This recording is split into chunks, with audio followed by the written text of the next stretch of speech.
I'm Bianca Garcia, and I'm interviewing Vang for my women's studies class with. Okay.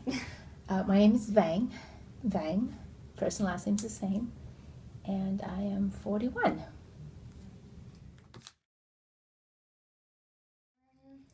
I was born in Laos, Southeast Asia. And I'm going to go over the definition that we learned in class for Okay. gender. So, gender is often used as a synonym for sex, so the biological maleness or femaleness. Okay. However, it is also used particularly by contemporary writers to refer to the socially imposed dichotomy of masculine and feminine roles and character traits. Mm-hmm. Sex is a physiological, while gender in the latter usage is cultural. So,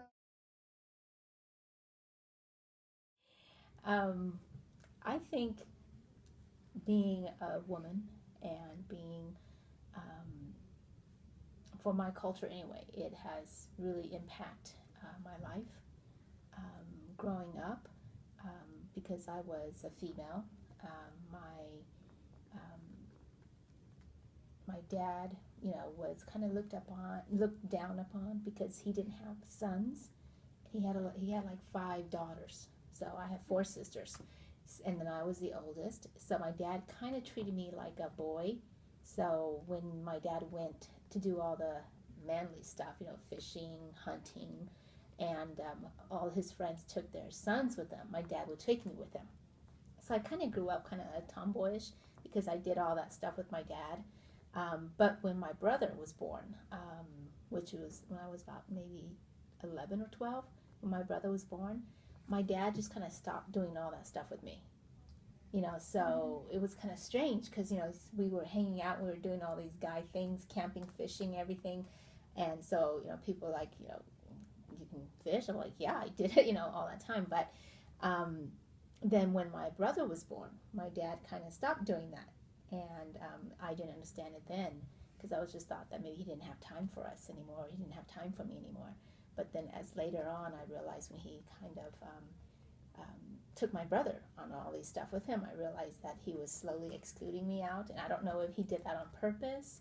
And then my mom came into the picture. Then my mom started taking over, and then she started training me on all these other girl stuff. Like I was supposed to cook and clean, and I was supposed to wake up early and do all these house chores. And so I had like a whole totally switch in terms of the roles that I was supposed to play in the family. And then, I had to wake up really early and cook for the whole family and take care of my brothers and sisters. And so I began doing that. So it was kind of strange. And then it wasn't until much later that I realized that because of the way that I was a female and a girl, I was treated differently.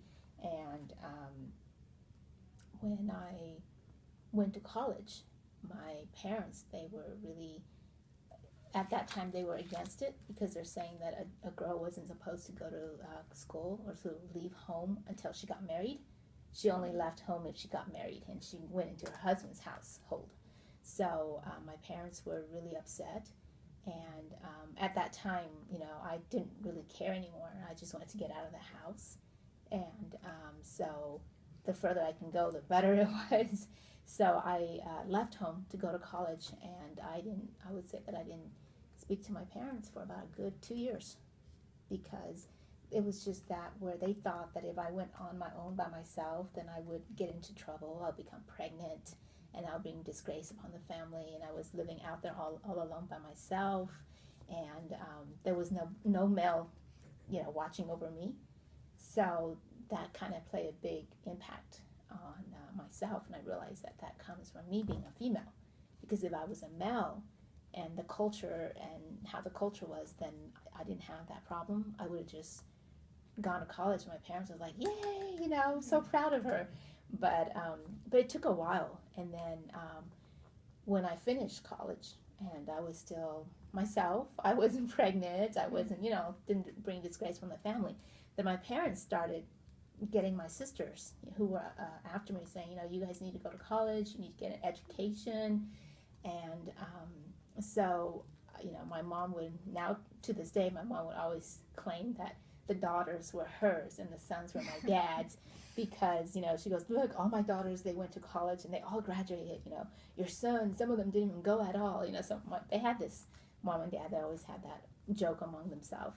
But I would say that, because of culture and the way how the sex and the gender was in the different culture, it was kind of difficult for me being in as a female and as a woman. I would say when I got married, due to the culture again, people just assumed that I would take my husband's last name, and when I didn't, they're like, why not? Don't you want to be his wife? Aren't you proud to be his wife? And I'm just like, no, all my life I've always been Vang. I don't want to change.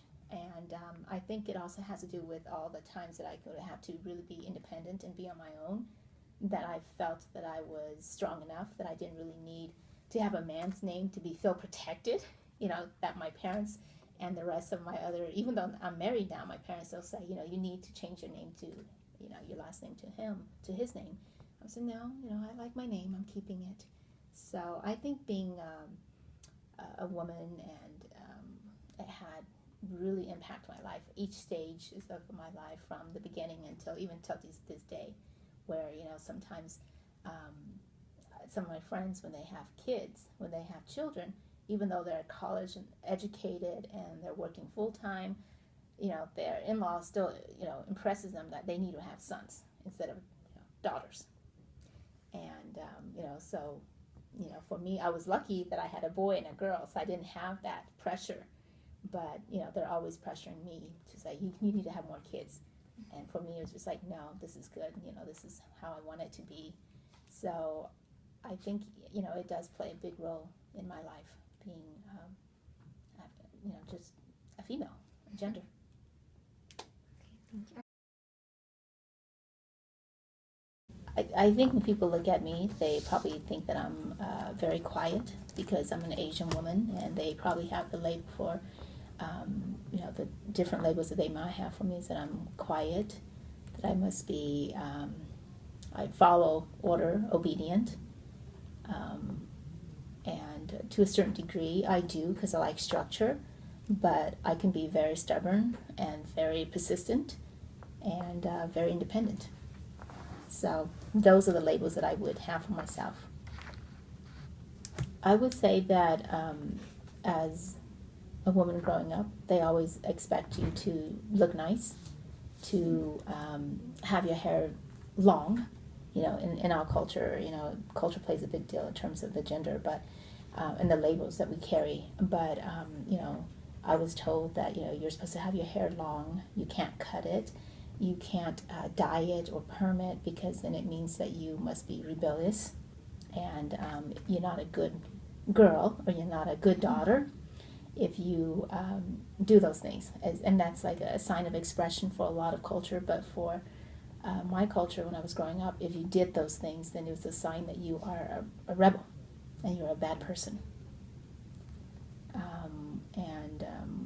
My father being a minister, and I was a minister's kid, or a PK, pastor's kid, it was very difficult to look different and normal than anybody else. You had to wear certain style of clothing. You couldn't really wear short shorts or short skirts or tank top. You had to kind of cover up most of the time. So that does, the image of what your parents do and who they are plays a big deal in terms of, the reflection on me as well. So. And with those things, how has that affected you today? I would say that I'm a very conservative person. I don't really like to be, really flashy when I dress. I do like color, but I like really, subtle colors. And to the point where sometimes my husband accused me of being an old maid or old woman in my dressings. And I tell him, I'm just a conservative person. So I think that brings from that childhood that I was brought up in terms of not being so showy, and more of staying in the background. Okay. Thank you. I'm going to Do another. Thank you so welcome. much. It was nice to Me meet too. you and hear about your stories.